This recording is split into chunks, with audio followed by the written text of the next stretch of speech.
And again, these are generic interviews going out to multiple outlets who couldn't get in here today, so we're just going to bang through a bunch of questions, and feel free to keep your answers very generic.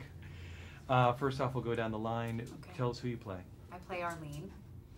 And Okay, do you want me a to little give bit you a more, description? yeah. I play Arlene. I live in New York. I used to attend UT with these two girls, and we were all best friends, and we had like a 7-year break where we haven't seen each other, and then I come back to visit them. It's a little awkward, you know, we've moved on with our lives, grown up a little bit. It's a little weird. So I'm trying to just, you know, feel them out, have a good time in Austin, and then I think Julia sort of tries to break the ice a little bit by putting it out there that, you know, if a guy recites this poem, I'm gonna have to give him a lap dance. And lo and behold, the one psycho in the bar knows the whole friggin' poem. Psycho. And that's it for me. I play Shanna Banana, not to be confused with Shauna Bunana. Bunana. And Shanna is just a good time, badass party animal who likes to knock a few back with the boys and give them a hard time and make the girls laugh, and is totally excited about Arlene being in town and showing her a good time and making sure these two get along and smoothing it out, and yeah. And I keep throwing them back. Yeah.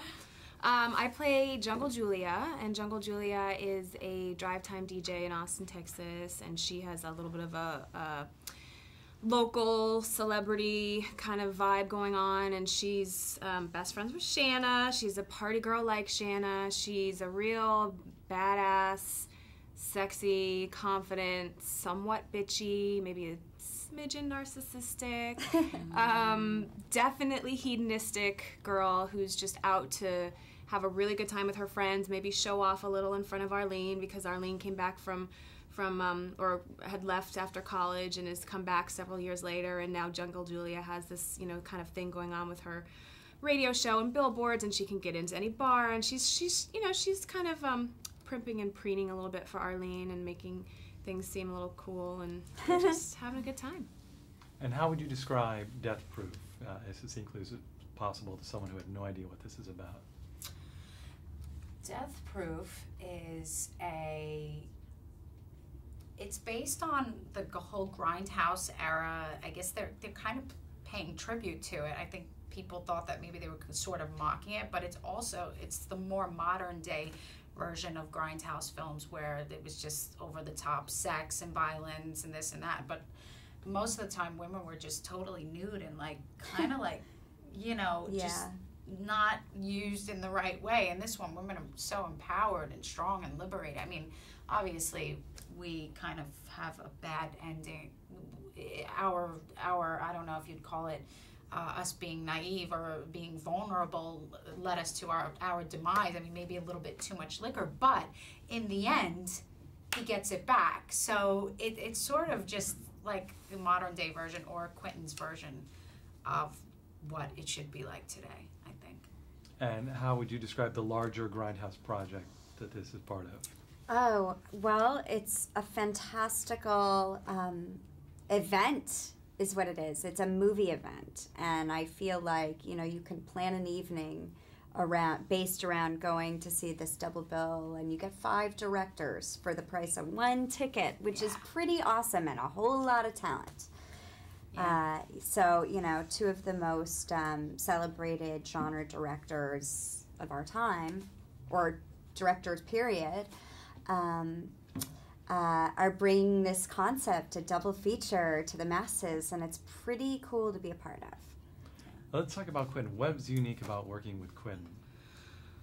What isn't unique about working with Quentin? He's the most unique director I've ever worked with, and one of the most unique people I've ever met. He's smarter than any person I've ever met when it comes to film. I mean, his knowledge of film is so extensive that it's almost shocking. He knows everything there is to know about films. He's seen every film, and he is utterly passionate about movies, and he loves it so much. So that kind of passion and that excitement for what he does translate to translates into a really interesting way in which he directs, because he comes onto the set with this tremendous amount of like excitement and energy, and the whole crew feels it and the actors feel it, and he also has such passion for what it is that he's doing that he's really specific with his actors. He knows exactly what it is he wants from you, and he does what he needs to do to get it out of you, you know. And you know, most directors will shoot a scene and then they'll go back and they'll sit and they'll watch the monitor. He is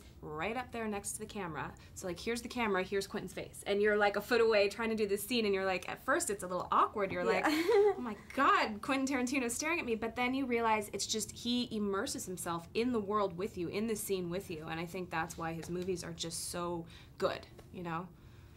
A question for any of you. Could you talk about the experience of going to Quentin's house and him trying to replicate that Grindhouse experience? What was that? What that was like for you?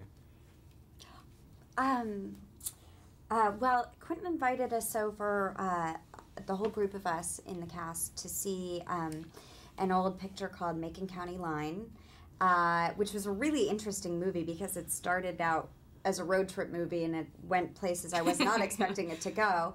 But beforehand, he ran about an hour and a half of old trailers. So we got to see the original Dirty Harry trailer and the original Friday the 13th and several of Kurt's old movies, The Thing and Big Trouble in Little China. And it was a hoot. I mean, the thing is trailers in those days really told you what the movie was going to be like, and it wasn't like a bunch of fast clips. And so you really got a sense of the story, and you know, to I don't know, if having him kind of recreate what we get to do as friends of his is awesome, and that he's giving this gift to viewers, and I, you know, we get to be a part of it, which is really cool. Yeah. And last, just from each of you, what's the thing you would tell people to make them want to go see this movie? Why should they go see it? What's different about this movie? It's so fresh and new and unique, and it's Quentin Tarantino, and it's brilliantly written, and it's just so much fun and colorful, and it's just, I don't know, it's something so new. Yeah, it's a wild ride, and I think there's a whole generation of kids who don't even really know what the Grindhouse genre was and don't know what it's like to go see a real double feature and have that experience. So I think, you know, that alone, it's like, this is like a movie-going experience. This isn't just like going to a movie. This is like, you're going to have 3 hours of just pure, unadulterated fun. Hot girls. Yeah. Plus Kurt Russell, Freddie Rodriguez. Crazy car chase. Beautiful cars what else? that are characters what other on their reason own. do you need? Yeah, And it's just Bruce going to be Willis. awesome.